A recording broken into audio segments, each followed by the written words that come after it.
When it comes to choosing between walking and jogging, it feels like stepping into a debate that's been going on for ages.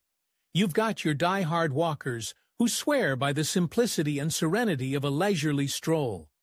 They'll tell you how walking allows them to connect with nature, breathe in the fresh air, and clear their minds.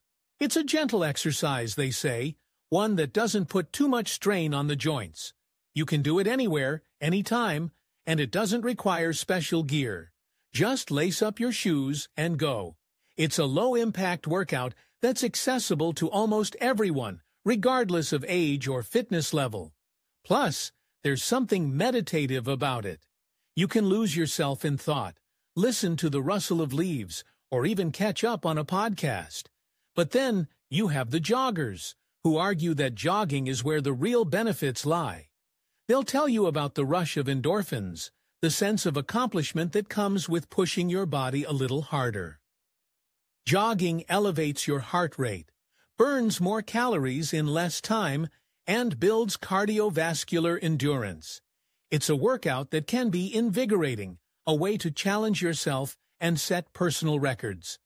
They'll talk about the thrill of hitting the pavement, feeling the rhythm of their feet against the ground, and the satisfaction of completing a set distance.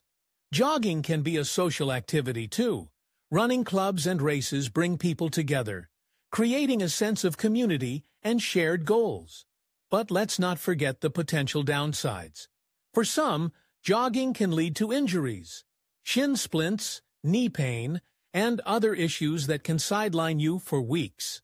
The intensity can be daunting, especially for beginners or those returning to exercise after a long break. It's easy to get caught up in the competitive spirit, pushing too hard, too fast, and risking burnout. On the other hand, walking can sometimes feel too easy, too slow. You might find yourself questioning whether you're really getting a workout at all. It's a fine line between enjoying the leisurely pace and feeling like you're not doing enough for your health. So, which is better? The truth is, it depends on your goals, your body, and what you enjoy. If you're looking for a way to ease into fitness, walking might be your best bet. If you crave a challenge and the thrill of a good sweat, jogging could be the way to go. Ultimately, the best exercise is the one you'll stick with, the one that makes you feel alive and engaged. Whether you choose to walk or jog, just get moving. Your body will thank you.